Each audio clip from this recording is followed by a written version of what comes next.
In the pantheon of American history, few names carry the visceral, toxic weight of Benedict Arnold. His name is not just a footnote, it is a synonym for betrayal, a curse whispered across centuries. He is the ultimate villain of the revolutionary story, the shadow that proves the heroic light of Washington and Lafayette. But to understand the treason, the single defining act of his life, we must first understand the man. And the man who became the great traitor was, for the first 40 years of his life, a figure of staggering courage, reckless ambition, and brilliant, incandescent ability. He was, to those who knew him, simply a problem of personality. Tonight, we peel back the layers of infamy to explore the soldier who, against impossible odds, saved the American Revolution long before he tried to sell it.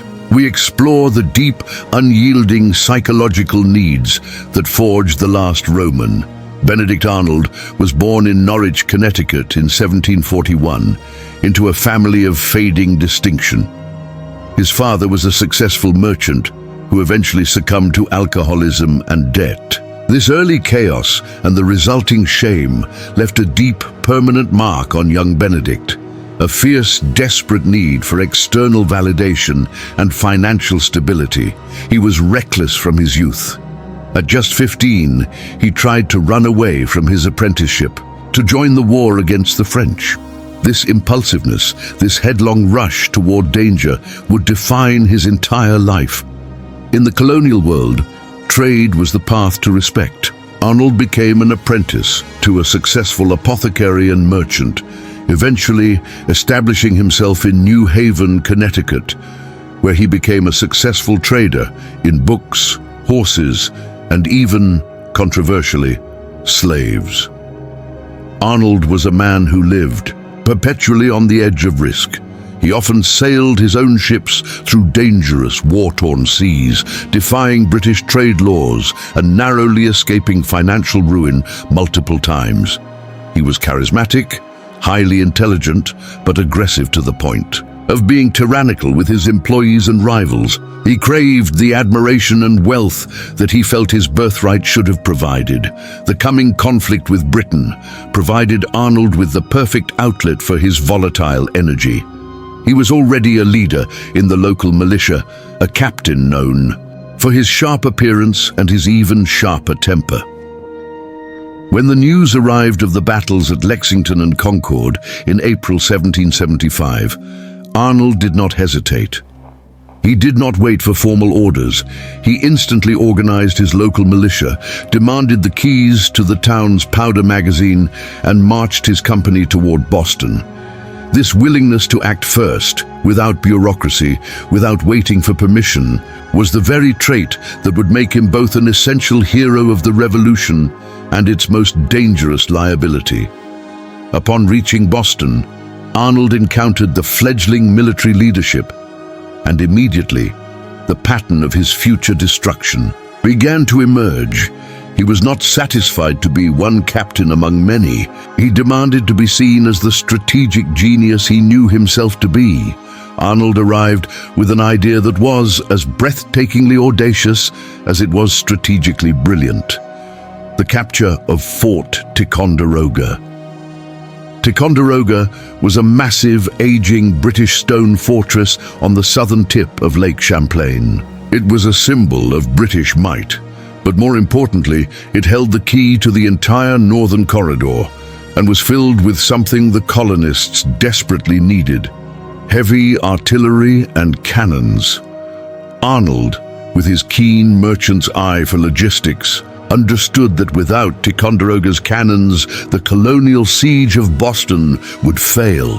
The cannons were necessary to drive the British from the city. He argued his plan to the Massachusetts Committee of Safety, demanding to be given a commission to lead the attack.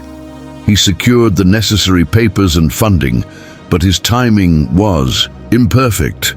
Unknown to Arnold, a rogue, charismatic frontiersman named Ethan Allen was already on the move with his own band of fearsome, rough-hewn fighters, the Green Mountain Boys, heading toward the same target. Arnold raced to catch up with Allen's force, convinced that the mission could not succeed without his superior military knowledge and his official commission. When he finally met Alan, the stage was set for the first great conflict of Arnold's life. A conflict not against the British, but against the petty, jealous, and often incompetent leadership that surrounded him. Alan was a populist hero. Arnold was an arrogant professional. Alan's men refused to follow any man not of their choosing. Arnold's demand that they follow his commission was met with contempt and near mutiny. Faced with the choice between personal pride and strategic necessity, Arnold made the first of many heroic sacrifices. He chose the mission. He agreed to share command, to co-lead the attack, allowing Alan's name to stand side by side with his own in the eventual history books. A compromise that grated against every nerve in his ambitious soul. In the earliest days of the American Revolution, Benedict Arnold, the aggressive merchant, found his true calling. A general whose brilliant strategy and reckless courage were matched only by his explosive inability to accept shared glory. He was now a soldier, and the army would never forgive him for it. Fort Ticonderoga was not merely a military outpost, it was a symbol. Strategically positioned on the nexus of Lake Champlain and Lake George, it controlled the entire water route between New York and Canada. Its massive stone walls, built by the French and captured by the British in the French and Indian War, were considered impregnable. More critically for the fledgling American rebellion, Ticonderoga was a colossal arsenal. It held cannon, mortars, muskets, and tons of gunpowder, the very hardware that the Continental Army desperately needed to prosecute the siege of Boston, where George Washington was struggling to contain the British garrison. Benedict Arnold, with his merchant's eye for logistics and value, understood Ticonderoga's importance instantly. The leadership in Boston, however, was slow to grasp the fort's strategic necessity, which only amplified Arnold's impatience. As Arnold raced northward with his commission from Massachusetts, he soon caught up to the unauthorized force led by Ethan Allen, the charismatic, towering leader of the Green Mountain Boys, a fierce, independent militia from what would become Vermont. The ensuing confrontation, detailed in the previous chapter, was a clash of two American ideals. Arnold, representing professional military command and bureaucracy. Allen, embodying rough frontier liberty and populist rebellion. The Green Mountain Boys wanted nothing to do with Arnold's Massachusetts commission. They were loyal only to Allen. Arnold, facing the imminent loss of the mission and the chance to secure Ticonderoga, performed the pragmatic, painful compromise. He swallowed his pride and agreed to joint command. But even sharing the glory was not enough for Arnold. He knew that the success of the mission and the massive political capital it would earn was worth every swallowed slight. In the dead of night, May 10th, 1775, Arnold and Allen's combined force, a ragged band of less than 100 men, crossed Lake Champlain in the darkness. The attack was launched in the most audacious manner possible, a sudden, terrifying coup de main. The fort was lightly defended and asleep. The British garrison, believing themselves safe behind the mighty stone walls, had no sentries posted outside. The main gates, Allen and Arnold, led the charge directly into the fort's sally port. The initial rush was chaotic. A sentry's musket misfired, but the noise failed to rouse the sleepy garrison. Allen's men burst into the parade ground with a terrifying improvised battle cry. The drama reached its peak when Allen and Arnold confronted the fort's commander, Captain William Delaplace, who was roused from his sleep. Standing half-dressed in the doorway of his barracks, Allen famously demanded surrender in the name of the Great Jehovah and the Continental Congress. The sheer audacity of the demand, backed by the sudden appearance of the shouting armed frontiersmen, was enough. Delaplace surrendered Ticonderoga without a single shot being fired by the Americans. The capture was an instant, colossal political and military victory. It was the first major conquest of the war, and the first time the rebellion had successfully humbled British military might. The spoils were everything Arnold had promised: 120 heavy cannon, dozens of mortars, barrels of powder, and crucial military stores. This cache of artillery was, at that moment, literally the most valuable asset in the entire colonial war effort. Benedict Arnold immediately understood the next step: securing the lake. While Allen and his men celebrated with captured rum and began dismantling the garrison, Arnold, ever the strategist, seized a captured schooner, renamed it the Enterprise, and sailed north to capture the remaining British forts on Lake Champlain. He secured the northern waterway and eliminated the threat of a British counterattack from Canada. Within days, Arnold had accomplished what others considered impossible, demonstrating his decisive, strategic genius. Arnold returned to Ticonderoga, expecting the accolades, the full command, and the praise he felt he had earned through his strategic foresight and personal courage. Instead, he met the first crippling wave of the American bureaucracy that would eventually break him. News of the capture had traveled south, and the initial ecstatic reports focused entirely on Ethan Allen, the rustic, colorful, charismatic figure who made for a better headline. The public and the press largely ignored Arnold's crucial commission, his strategic planning, and his capture of the Northern Waterway.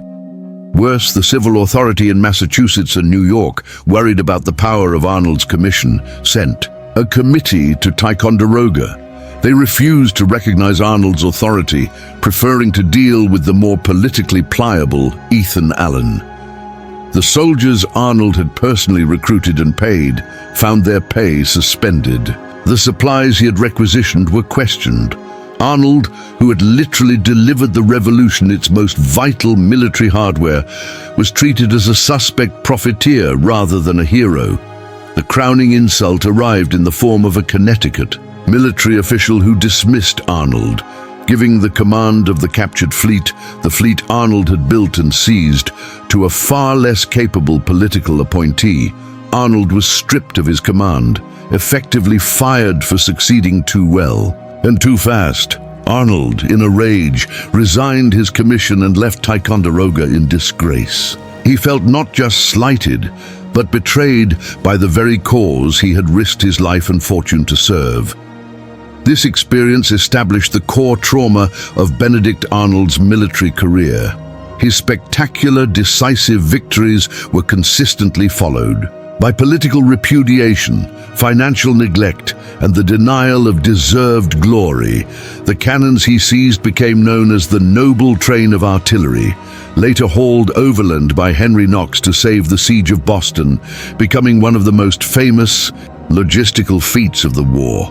Yet Arnold's name was sidelined, his expenses ignored, and his strategic vision forgotten in the public narrative.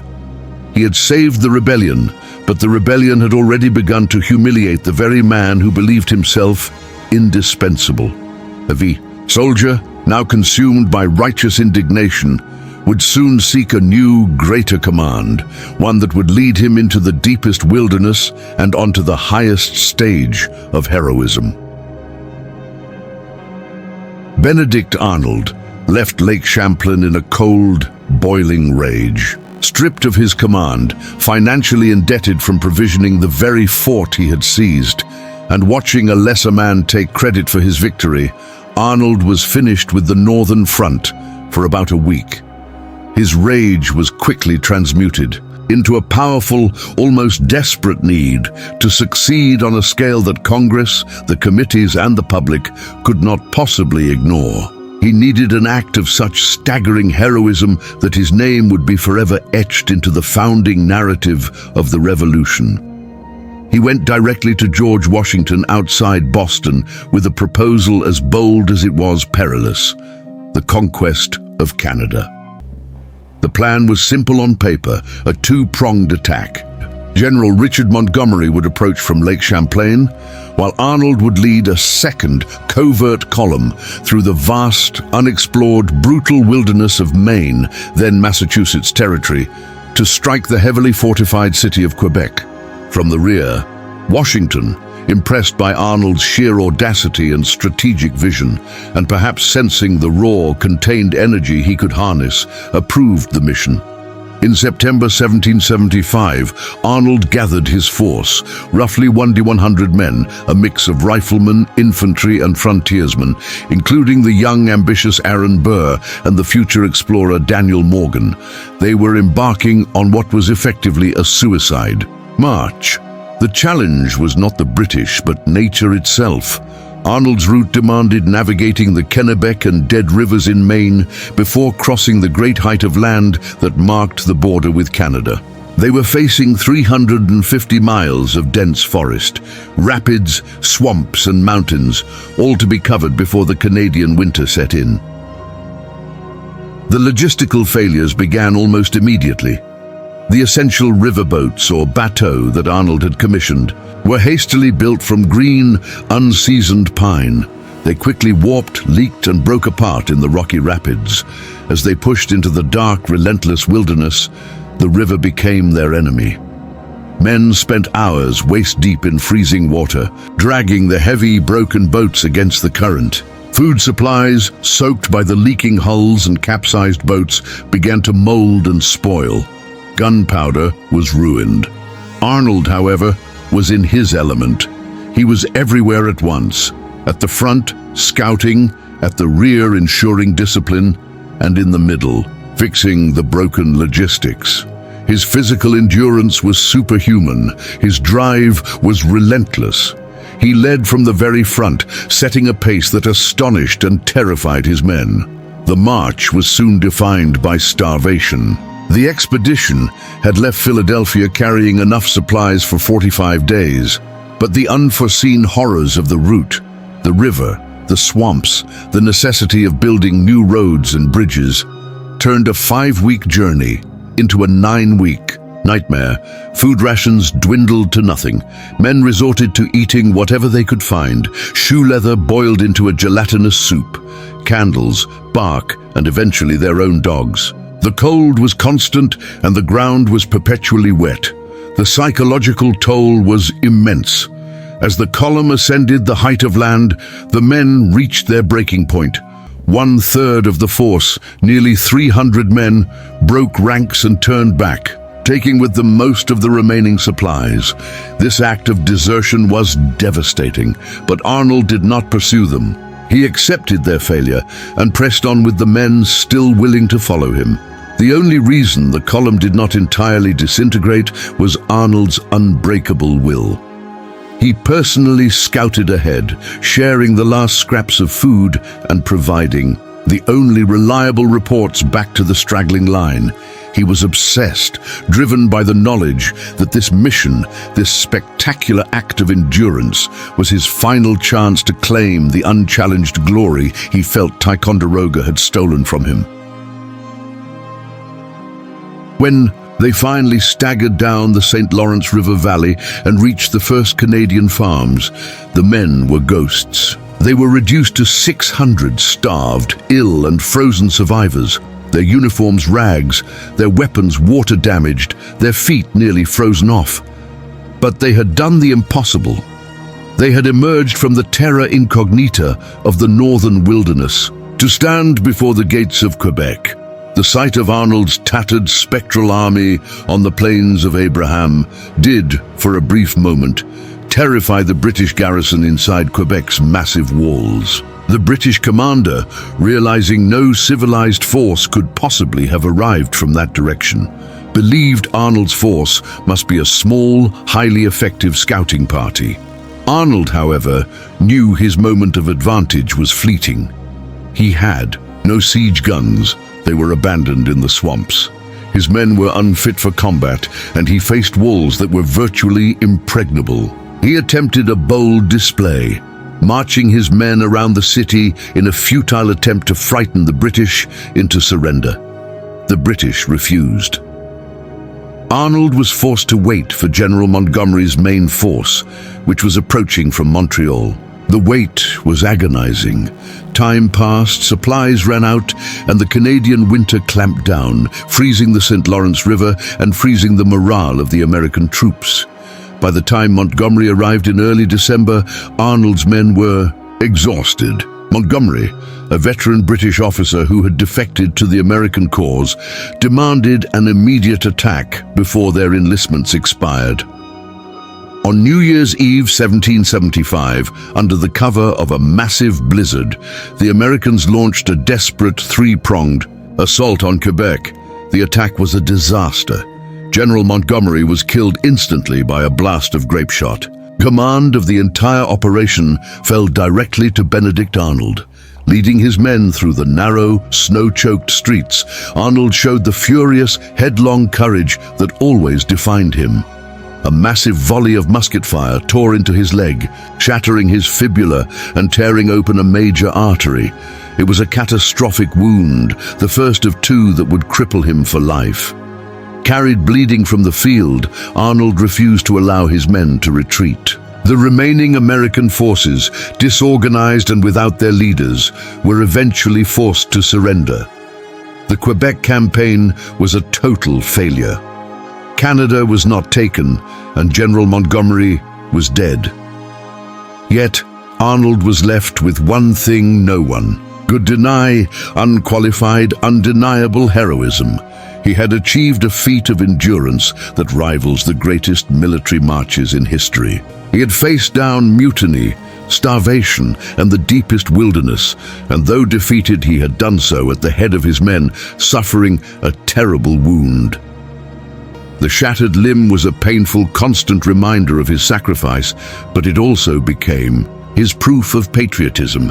However, the familiar pattern of betrayal soon re-emerged. The news that reached Congress celebrated the martyrdom of Montgomery and focused only briefly on the defeated Arnold, who was left clinging to life in a Canadian hospital, waiting for the recognition and compensation that never truly came. The cut wound in his leg would heal eventually, but the wounds to his pride, neglected by the fledgling government, continued to fester. The failed invasion of Canada left Benedict Arnold broken but not beaten. He limped back from Quebec with his life and his shattered leg, but also with his reputation for valor unequivocally cemented. He was now the wounded hero of the Continental Army, but the wound in his leg was a physical manifestation of a far greater strategic threat.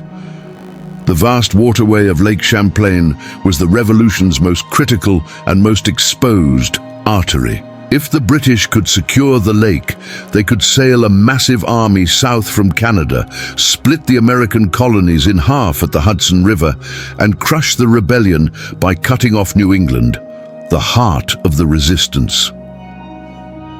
In the summer of 1776, General John Burgoyne was gathering a huge professional British force in Canada. The British possessed the money, the resources, and the skilled shipwrights to build an overwhelming fleet. The Americans possessed none of these things. The only man who truly understood the strategic imperative of controlling that water, and the only man capable of carrying out the impossible task of stopping the British, was the crippled veteran, Benedict Arnold. Despite his ongoing feud with Congress and his painful, unhealed wound, Arnold was ordered to take command of the Northern Fleet. The title was grand, the reality was pathetic. He inherited a collection of salvaged boats, leaky rogue galleys, and the captured remnants of Ticonderoga. Arnold's response was not despair, but a fury of constructive energy. He knew he couldn't fight the British fleet with what he had, so he would build a new one. At Skenesborough, modern Whitehall, New York, at the southern end of Lake Champlain, Arnold became a shipwright, logger, and chief engineer. He oversaw the logging of timber, the hauling of iron, and the chaotic assembly of a fighting fleet in a swampy, remote wilderness. With no naval tradition, no skilled artisans, and no proper tools, the process was a logistical nightmare. he forced the pace. He cajoled, bullied, and inspired hundreds of unskilled laborers to build galleys, gondolas, and schooners from raw timber, a fleet built on sheer willpower in less than 3 months. His new fleet was ugly, hastily constructed, and commanded by land officers, but it was there. It was a material presence that stood between Burgoyne and New York. By early October 1776, the British fleet under Captain Thomas Pringle and General Guy Carleton finally sailed south. Their fleet was vastly superior.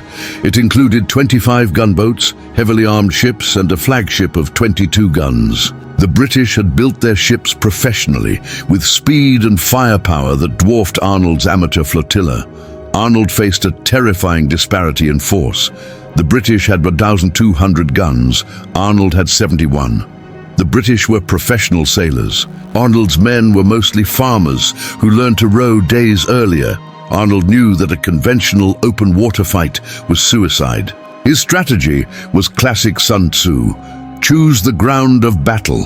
He sailed his fleet into a small, desolate, and strategically perfect inlet between Valcour Island and the western shore of Lake Champlain. Valcour Island was a tactical stroke of genius. Arnold positioned his 11 ships in a tight crescent formation in the narrow channel. The surrounding terrain was rough and forested, forcing the British to sail past the island before they could even see his fleet. The British fleet, assuming Arnold would wait in the open, sailed past the position. When they realized their mistake, they were forced to turn back against the wind, losing their tactical advantage.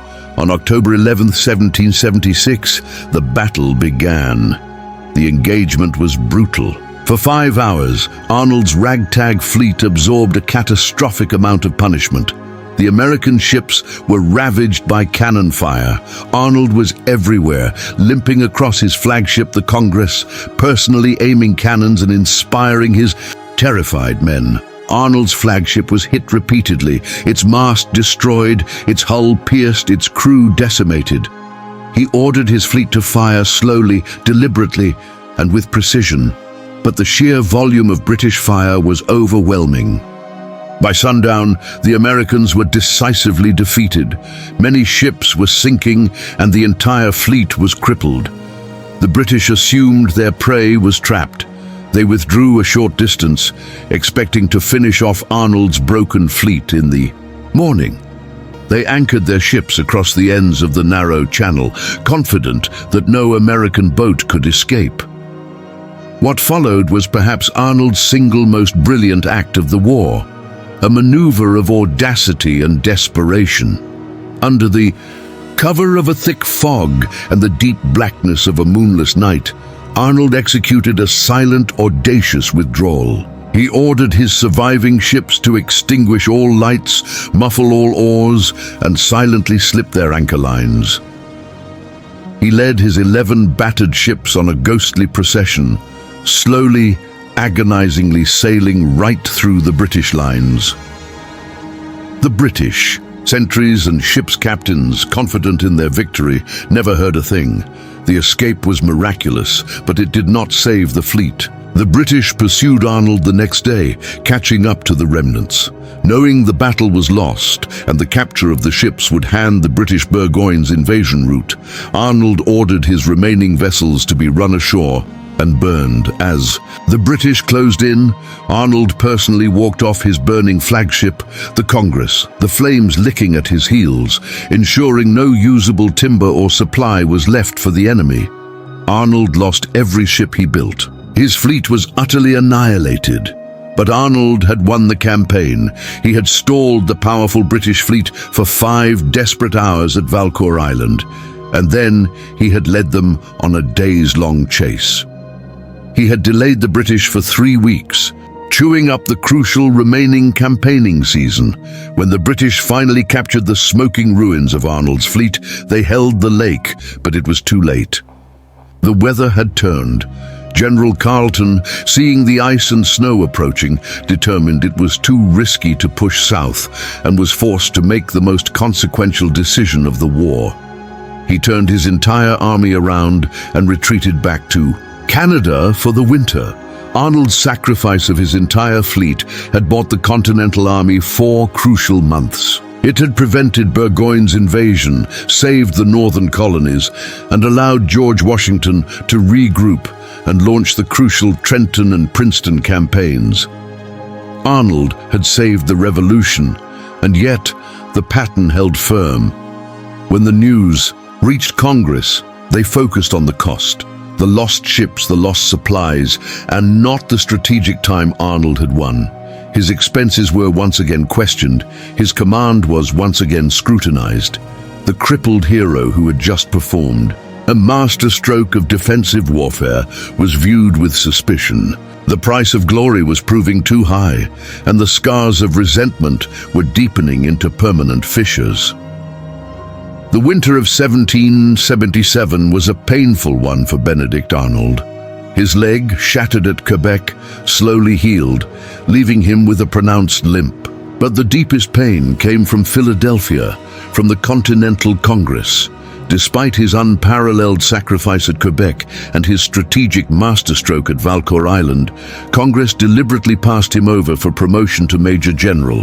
5 lesser politically connected officers were promoted over him. The message was clear. Arnold's service was appreciated, but his fiery personality, his disdain for bureaucratic process, and his high cost were not. The slights were not just professional, they were existential. Arnold saw them as a deliberate effort to destroy his honor and deny him the military rank and status that his genius and blood deserved. Arnold prepared to resign, a move that would have been catastrophic for the army. George Washington, recognizing the invaluable fire and strategic mind of Arnold, personally intervened. Washington persuaded Arnold to stay, arguing that the country needed him, promising that time would correct the political error. Arnold, valuing Washington's respect above all, stayed. He would soon ride into the last, greatest battle of his life. In the summer of 1777, General John Burgoyne renewed his threat, marching south from Canada in a massive campaign designed once again to split the colonies. Arnold was sent north to serve under General Horatio Gates, who had taken command of the Northern Army. Gates was the antithesis of Arnold, cautious, politically astute, and obsessed with claiming credit. Gates, who had secured the command primarily through political maneuvering in Congress, immediately viewed Arnold not as an asset, but as a dangerous rival who possessed the one thing Gates lacked: true battlefield genius. The American army took up strong defensive positions on Bemis Heights overlooking the Hudson River. Arnold, recovering from his wound, was placed in command of the entire left wing, the most crucial exposed sector of the American lines. On September 19, 1777, Burgoyne launched the first assault, aiming to turn the American left flank. The ensuing action, known as the Battle of Freeman's Farm, was a desperate tactical brawl fought in the woods and open fields. Gates, in command, chose to keep his main force defensively positioned on the heights, refusing to commit to an all-out offensive. Arnold, however, knew the British must be met in the field. He clashed violently with Gates, demanding permission to send out his division. When Gates reluctantly agreed, Arnold rode into the fray and instantly changed the battle's momentum. He personally led charge after charge, often riding his horse. Directly between the firing lines, a figure of reckless, magnetic courage. Arnold's men, Morgan's riflemen and Dearborn's light infantry, fought with the tenacity of men led by a legend. Arnold prevented the British from breaking the lines, absorbing wave after wave of Burgoyne's attacks. The battle was a bloody tactical draw, but a strategic victory for the Americans. Burgoyne was checked, his advance stalled, and he was forced to dig in. Arnold returned from the field, his uniform torn, his sword covered in smoke, ready for the praise that his heroism had surely earned him. Instead, he found General Gates taking all the credit. Gates, furious at Arnold's independent action and jealous of the praise Arnold received from the frontline troops, failed to even mention Arnold's command in his official dispatches to Congress. The rivalry exploded into an open, violent argument in Gates's headquarters. Gates, using his political authority, stripped Arnold of his field command, effectively confining him to the camp. His division was transferred to another general. Arnold was left to pace his tent, furious, watching the battle lines stagnate, knowing that the decisive blow to Burgoyne was within reach, but unable to lead it. He sent Congress his resignation. He waited for the formal approval, but history was about to intervene. On October 7, 1777, Burgoyne launched his final, desperate assault. The battle was fought primarily at Bemis Heights. The British thrust was fierce, but the American lines held. Arnold, officially relieved of command, had been stewing in his tent, listening to the roar of the cannon fire. He saw his comrades falling. He saw the lines waver. He knew exactly where the weak point in the British formation lay, a crucial redoubt commanded by the Hessian General Reprimand. The fire in his soul was stronger than any formal command. Ignoring Gates's orders and his own resignation, Arnold leaped onto his enormous brown horse, Phaeton, and galloped straight toward the battlefield. He rode without rank, without formal command, and with the full knowledge that he was committing an act of gross insubordination. He plunged into the thickest of the fighting, rallying troops that were not his own, his presence electrifying the American lines. Arnold led the Americans in a series of spontaneous, furious assaults. He was a force of nature, driven by a reckless disregard for his own life. The troops, seeing the legendary hero riding furiously into the danger, followed him with an enthusiasm no order could replicate.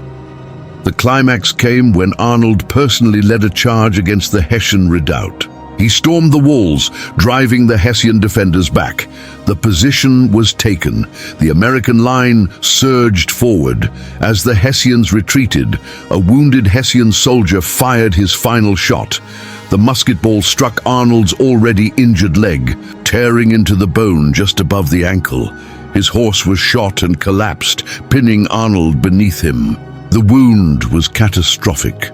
The same leg, fractured and shredded, marking the second time he had been crippled for the cause. As he was being carried from the field, wounded and bleeding profusely, Arnold refused to leave until he was certain. The redoubt was taken, and Burgoyne's forces were retreating. The battle was won. The victory at Saratoga was arguably the most important of the entire Revolutionary War. It led directly to the surrender of General Burgoyne's entire army, a feat that finally convinced France to formally enter the war as an American ally. The official credit, however, went entirely to the cautious General Gates. Arnold's heroic, unsanctioned charge was omitted entirely from Gates's dispatches. Arnold lay for weeks between life and death. His leg was so badly mangled that the surgeons considered amputation, but Arnold refused, fearing it would leave him permanently unfit for command. The leg was saved, but shortened and left perpetually painful. Congress did grant him the rank of Major General a year too late, and gave him a formal commendation, but to many the insult remained. The battlefield where he secured America's future stood without a monument. In a bitter twist of fate, the only marker at the site of the decisive battle today is a bronze boot, dedicated to the courage of the American soldier, but pointedly leaving out the name of the man whose leg it commemorates. The leg was saved, but the man was broken. Crippled, indebted, and seething with justified rage, Benedict Arnold could no longer ride. He had to lead from a desk and the new post assigned to him, the command of the wealthiest, most powerful, and most politically charged city in the colonies, would provide the final temptation that turned the hero into the traitor. Benedict Arnold returned from Saratoga a legend, but a broken one. His leg, though saved from amputation, was perpetually painful, shortened and unusable for active field command. He was a war hero confined to a desk, the worst fate for a man whose very spirit was defined by action and command. General Washington, recognizing Arnold's sacrifice and needing a prestigious position for his wounded veteran, appointed him military commandant of Philadelphia in the spring of 1778. Philadelphia was not just a city, it was the political, social, and commercial capital of the Revolution. It was a city of glittering wealth, high society, and, critically, deep divisions. It was a perfect post for a hero, but a fatal trap for a man driven by debt and a desperate hunger for status. Arnold was ordered to restore order to the city, which had just been evacuated by the British after a comfortable 8-month occupation. He was to manage supplies, control prices, and enforce martial law, a task perfectly suited to his aggressive nature. Arnold viewed his command not as an administrative burden, but as his due reward. He rented the magnificent Mount Pleasant mansion, one of the grandest estates in the city, a home the British General Knyphausen had recently vacated. He began to live on a scale that dwarfed every other officer in the Continental Army, including Washington himself. Arnold saw himself as an aristocrat, a man of supreme talent and sacrifice, and he demanded the lifestyle to match.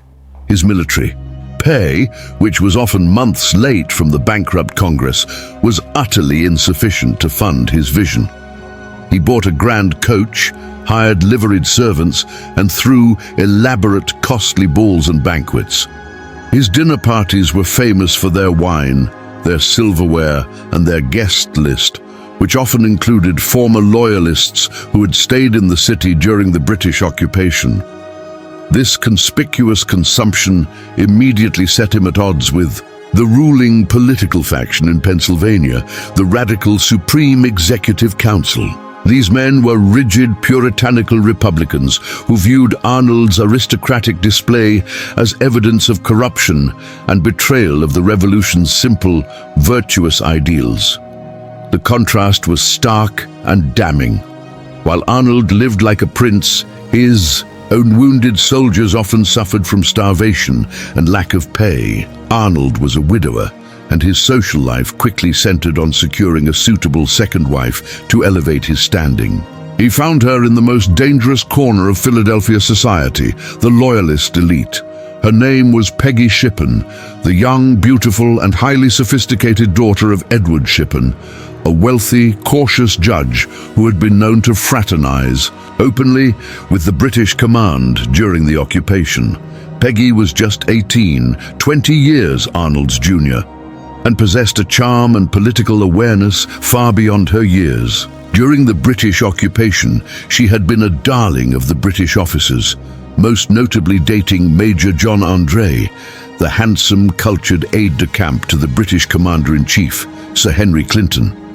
Arnold was instantly captivated by Peggy, and she was drawn to the crippled general's enormous fame, wealth, and power. They were married in April 1779. Peggy's influence on Arnold was profound and fatal. She brought him fully into her world, a world of loyalist sentiment, aristocratic disdain for the plain-spoken American patriots, and an ingrained conviction that the British would ultimately win the war.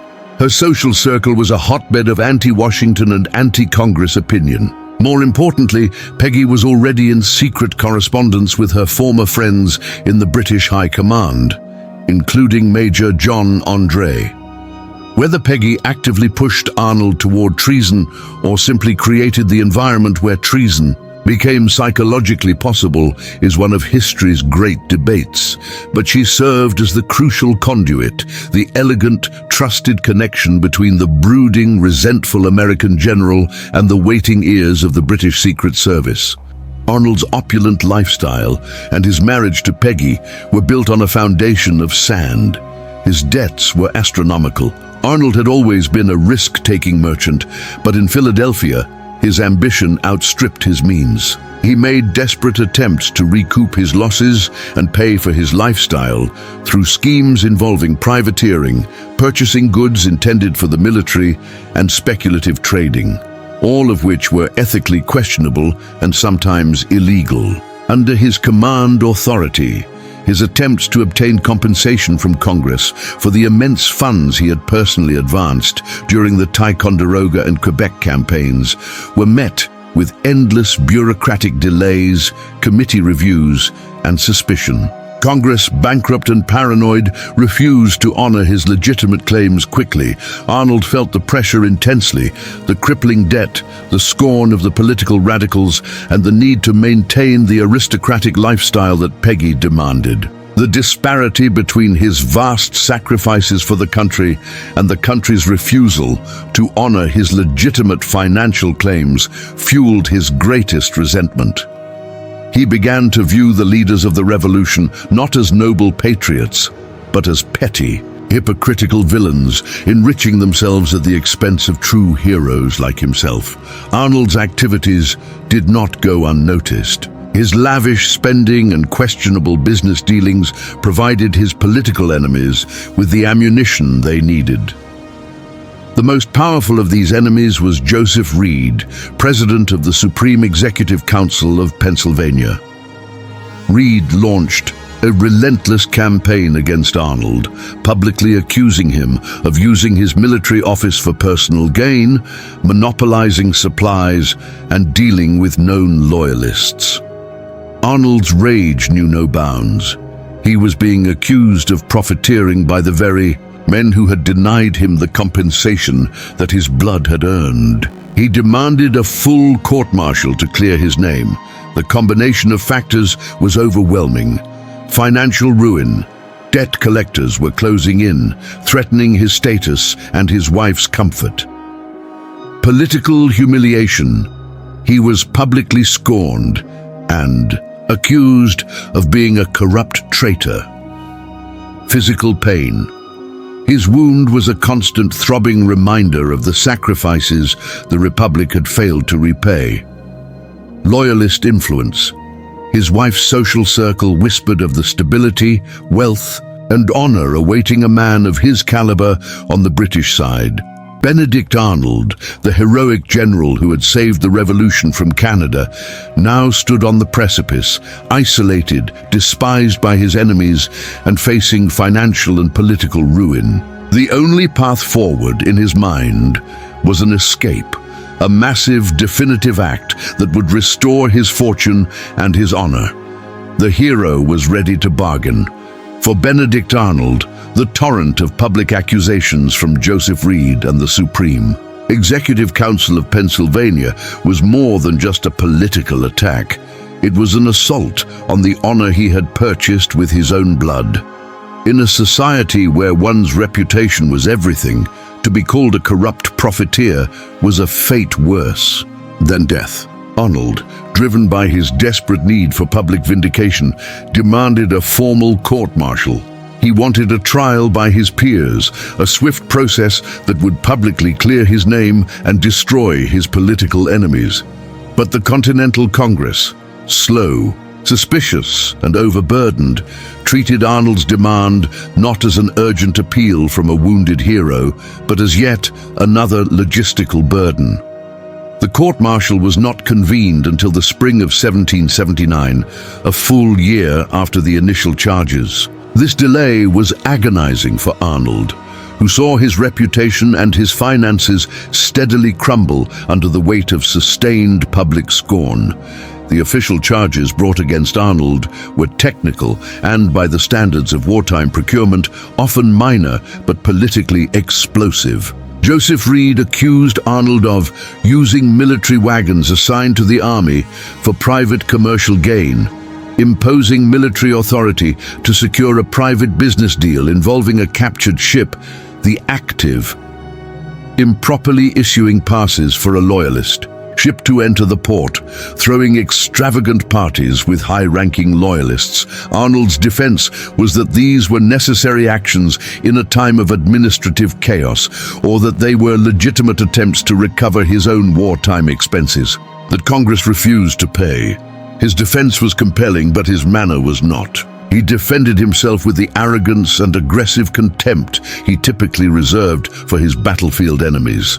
The court-martial was long, tedious, and filled with hostile witnesses brought forward by Joseph Reed.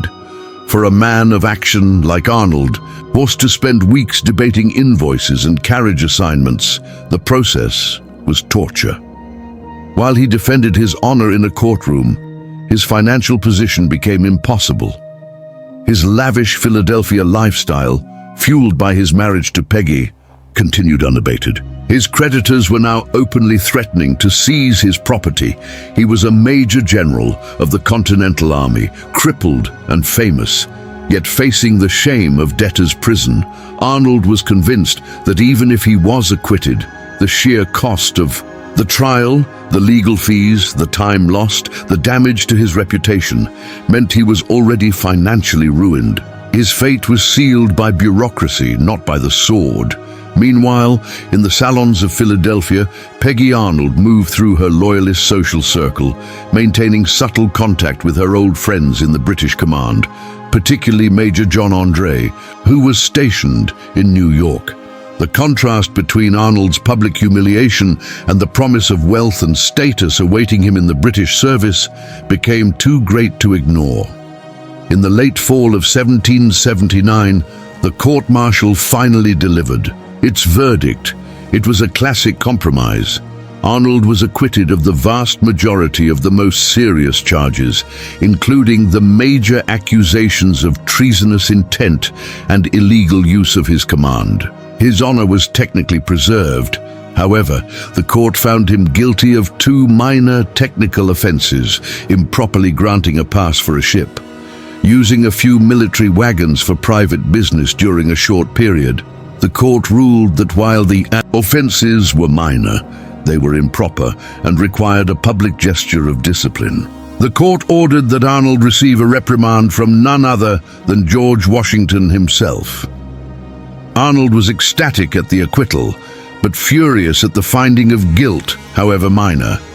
He saw the demand for a public reprimand as a final, catastrophic bow to his political enemies. But the true, final psychological damage was yet to come. The delivery of the reprimand was delayed for 3 more months. Arnold waited, seething. Finally, on April 6, 1780, at the Army headquarters in Morristown, New Jersey, George Washington issued the formal statement to Benedict Arnold Washington, who genuinely admired Arnold's courage and believed the court-martial was largely a politically motivated attack, delivered the reprimand with immense reluctance and softness. His words were calculated to be as lenient and face-saving as possible.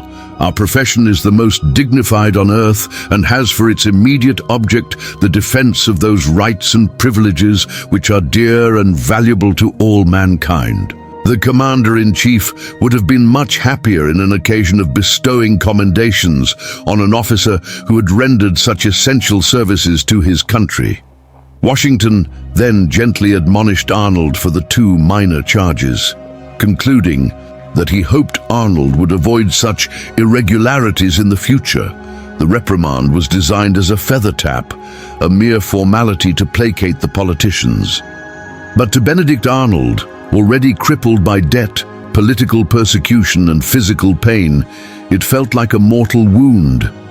Arnold interpreted Washington's words not as a reprieve, but as the final, absolute rejection of his life's sacrifice. He saw no sympathy.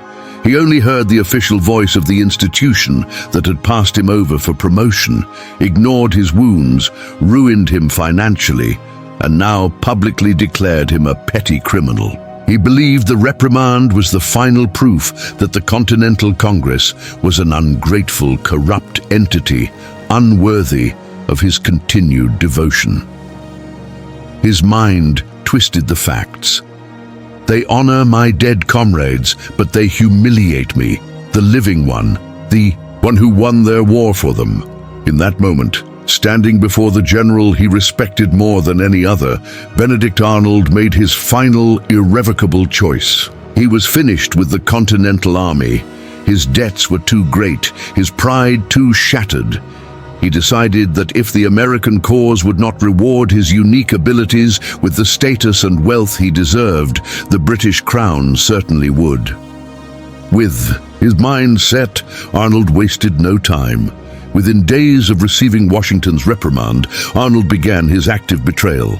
Using his wife Peggy and the loyalist network she maintained, he established a secret coded line of communication with his wife's former beau and friend, Major John André, the head of intelligence and chief aide to the British commander-in-chief, Sir Henry Clinton in New York. Arnold's initial letters were veiled, offering his services to the British cause. André, sophisticated and skeptical, was immediately interested but cautious. Arnold had been a hero after all. Could this be a trap? Arnold had to prove his sincerity. He needed to offer a prize so spectacular, so decisive, that it would instantly confirm his commitment and fetch the price necessary to erase his crushing debts. He began lobbying Washington for a new, specific command, a position of such immense strategic value that its betrayal would end the American war. His target, the impenetrable fortress on the Hudson River, the linchpin of the entire American defense, West Point.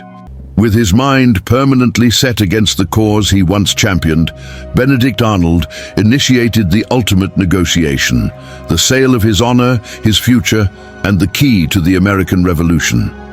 His contact was Major John André, the chief of intelligence for the British commander-in-chief, Sir Henry Clinton, and critically, the former friend and admirer of Arnold's wife, Peggy Shippen. The correspondence was set up with a calculated web of deception. Peggy served as the crucial, trusted intermediary. The letters were initially disguised as discussions about civilian property and business, using ciphers and sometimes invisible ink concealed behind seals and in the lining of clothing. Arnold adopted the code name Gustavus, a name drawn from the great Swedish king Gustavus Adolphus, a hero and a brilliant military mind, a bitter, ironic nod to the hero he still believed himself to be. André, for his part, adopted the pseudonym John Anderson, posing as a civilian merchant. André was cautious. Arnold was a legendary American general, the hero of Valcour Island and Saratoga. The initial letters were tested for months to ensure they were not an elaborate trap set by George Washington. Arnold's letters spoke in veiled terms, detailing his frustrations with Congress, his financial ruin, and his growing conviction that the American cause was doomed by incompetence and corruption. He offered his services to the British, claiming he could bring over a large number of troops and provide invaluable intelligence. André's superiors, particularly Sir Henry Clinton, recognized the colossal potential of flipping Arnold. They were fighting a stalemated war, and Arnold, the man who knew Washington's strategies intimately, was worth a king's ransom. The central question quickly became, what prize could Arnold deliver that would justify the immense price he demanded? Arnold understood that his personal bitterness and his shattered finances were irrelevant to the British. They cared only about victory. To ensure the restoration of his own wealth and status, he needed to offer the British an asset that could end the war. He identified the single, irreplaceable cornerstone of the American defense, the fortress at West Point. West Point was not just a fort, it was the latchkey of the North. Perched high on a cliff overlooking a crucial bend in the Hudson River, it controlled the entire Hudson Corridor, the vital strategic link between New England and the rest of the colonies. To prevent the British from sailing up the river and splitting the colonies, Washington had built a powerful defense system at West Point, high walls, powerful batteries of cannons, and most importantly, a massive iron chain stretched across the river, capable of stopping any British warship. If the British could take West Point, they would shatter the American logistics network, seize the massive stores of ammunition and supplies kept there, and force Washington's army out of New Jersey and into a vulnerable retreat. Arnold decided West Point would be the price of his treason. Arnold now had to execute the most cynical phase of his plan, securing the command of the one fortress he intended to betray. He began lobbying George Washington. He did not ask directly for West Point. Instead, he played upon Washington's immense sympathy for his injury and sacrifice. He complained of his continued physical suffering and claimed he needed a quiet, less strenuous post where he could recover and still serve. Arnold had successfully alienated the powerful leaders of the Northern Army, making him politically inconvenient. Washington, eager to reward his best fighting general and believing Arnold needed a period of recuperation, suggested a different command first. Arnold refused. He persisted, using his pain and his famous history as leverage, until Washington, weary but sympathetic, finally relented. In August 1780, George Washington gave Benedict Arnold the command he desperately sought, the fortress of West Point. With the prize secured, the financial negotiations with Major André became direct and explicit.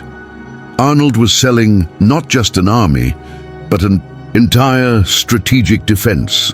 The price he demanded was colossal, a sum so vast that it reflected the size of his ambition and the depth of his desperation. He demanded $10,000 sterling, an astronomical sum at the time, equivalent to tens of millions of modern dollars, to compensate him for his supposed financial losses and provide immediate cash to pay off his most pressing debts. He also demanded a Major General's commission in the British Army and full compensation for all his property losses once the war ended. Sir Henry Clinton and Major André did not hesitate. The destruction of West Point was easily worth 10 times that price.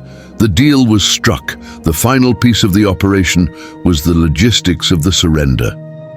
Arnold needed to hand over the crucial defensive plans and coordinate the timing of the British attack with his own deliberate softening of the fort's defenses. He needed a face-to-face meeting with his British handler. The meeting was arranged for the night of September 21st, 1780, near the village of Dobbs Ferry on the Hudson River, in neutral territory. Major John André sailed up the river in the British sloop Vulture, arriving in the darkness. He met Arnold at a secluded spot on the shore. Arnold had ridden out in his official uniform, a symbol of the ultimate hypocrisy. The meeting lasted for hours. Arnold handed over detailed plans of West Point, including the location of the chain, the best points of attack, and the exact placement of the garrisons, all meticulously catalogued information that only the commandant could possess. The plan was chillingly simple. Arnold would deliberately spread out his forces, send out scouting parties to weaken the garrison, and when the British arrived to attack, he would arrange for the surrender to happen quickly and with minimal bloodshed. The British would seize the cannon, the supplies, and the chain, and the war would essentially be over. As dawn approached, the conspirators knew they had achieved their goal. The fate of the American Revolution hung on the execution of a single, precise betrayal. The secret meeting between General Benedict Arnold and British Major John André concluded in the chilly pre-dawn hours of September 22, 1780. Arnold left with the promise of wealth and rank. André left with the meticulously detailed plans of West Point, the keys to ending the American Revolution. The British sloop, the Vulture, was meant to carry André immediately back to safety in New York. But a skirmish with American shore batteries forced the ship to retreat downriver. André, now stranded behind enemy lines, was forced to make the treacherous journey back by land. This was a profound, fatal error. Traveling by sea was secure. Traveling by land meant exposure to the vigilant American patrols. André discarded his military uniform for civilian clothes and carried a deceptive passport signed by Arnold himself, identifying André as a civilian named John Anderson on routine business.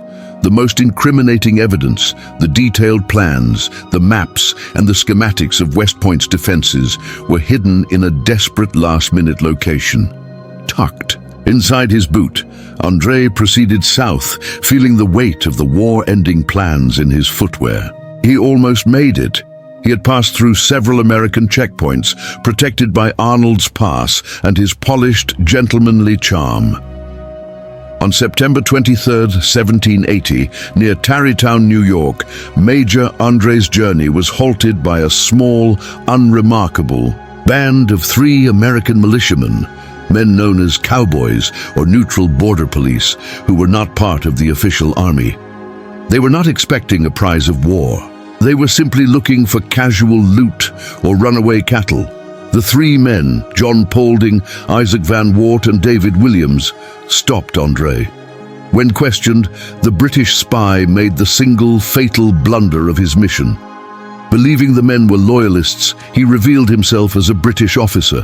When the militiamen corrected him, André tried to backtrack, but it was too late. The suspicious militiamen ignored André's bribes of cash and a gold watch. They stripped him and searched him. When they found nothing, one of the men demanded that André remove his boots. There, tucked between the sole and the lining, they found the packet, the 6 sheets of paper containing the precise plans for the surrender of West Point.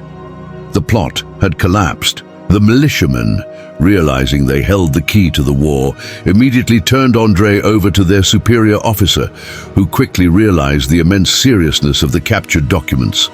The plans were immediately sent up the chain of command, destined for General Washington. Simultaneously, the news of André's capture reached Benedict Arnold at his headquarters inside West Point. Arnold was hosting a sumptuous breakfast for several high-ranking officers, including General Washington's own aides, who were preparing for Washington's planned arrival that morning. Arnold received the urgent message that John Anderson, André, had been captured with incriminating papers. Arnold remained outwardly calm, maintaining a chilling composure that defined his final act of treachery. He knew he had minutes, perhaps seconds, before the full weight of the discovery crashed down upon him.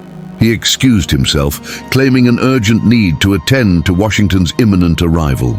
Arnold kissed his wife, Peggy Shippen, a final, hurried goodbye. Whether she was involved in the conspiracy or not, Peggy's sudden dramatic breakdown, feigning hysteria and madness when Washington's aides returned to the room, bought Arnold the critical minutes he needed to escape without immediate pursuit.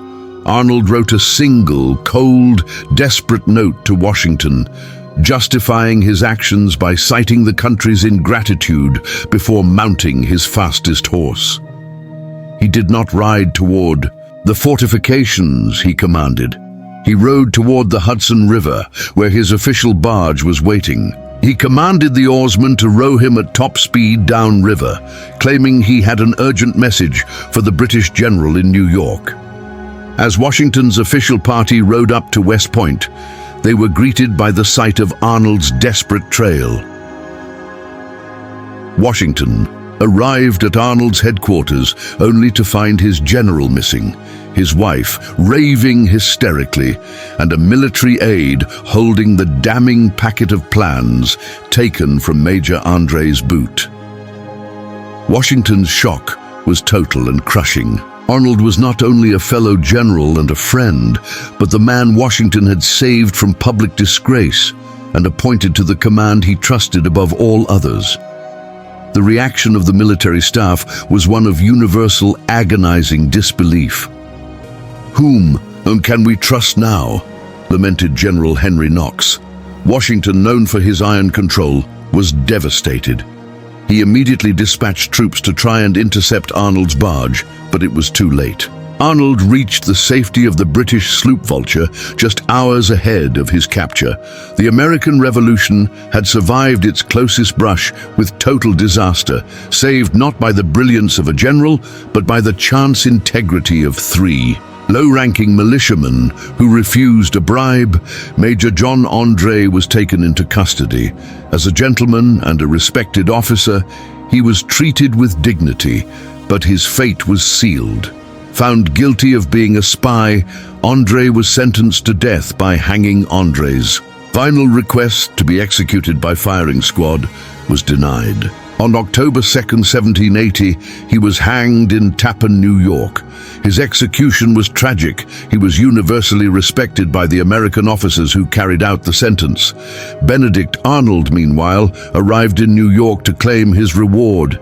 He received the promised rank of Brigadier General in the British Army and the substantial sum of $6,000 sterling, a vast fortune that cleared his debts. But he had traded his name for gold. Benedict Arnold was now known only as the Traitor. His betrayal was so complete, so profound, that his effigy was burned across the colonies. His name was erased from monuments, and his once heroic story was rewritten as a cynical prologue to a perfect betrayal.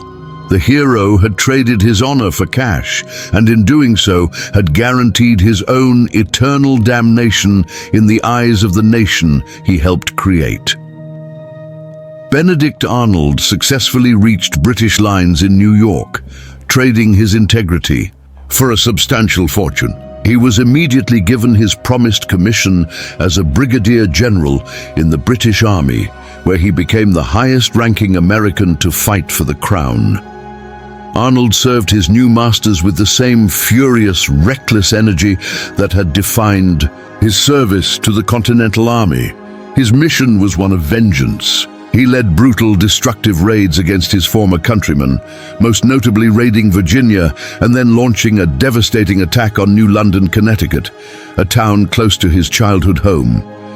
His service was effective, but universally despised.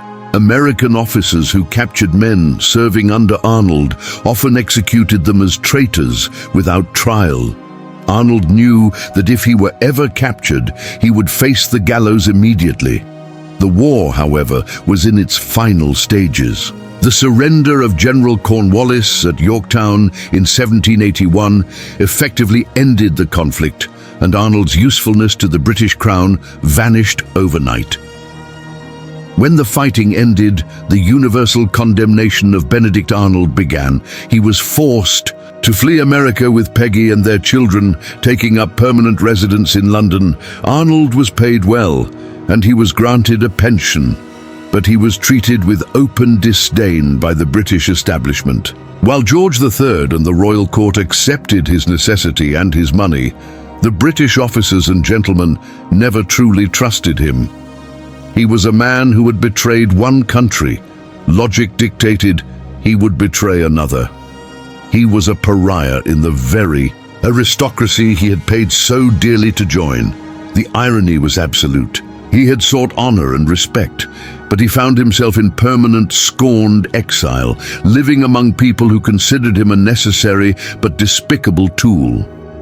He attempted to return to his life as a merchant, operating briefly in Canada and later in the West Indies, but his infamous reputation followed him like a plague. Colonial merchants refused to deal with him. He was constantly embroiled in lawsuits, arguments, and duels, and he was often burned in effigy by American loyalists living abroad. Benedict Arnold lived out the final 2 decades of his life in obscurity in London. He was constantly struggling with debt, paranoia, and the knowledge of his profound failure. Legend holds that in his final illness, Arnold requested his old, tattered Continental Army uniform be brought to his bedside. He allegedly stated, with his last, desperate breaths, "Let me die in my old American uniform. God forgive me for ever putting on any other." Whether true or merely apocryphal, the story encapsulates the tragedy of the man.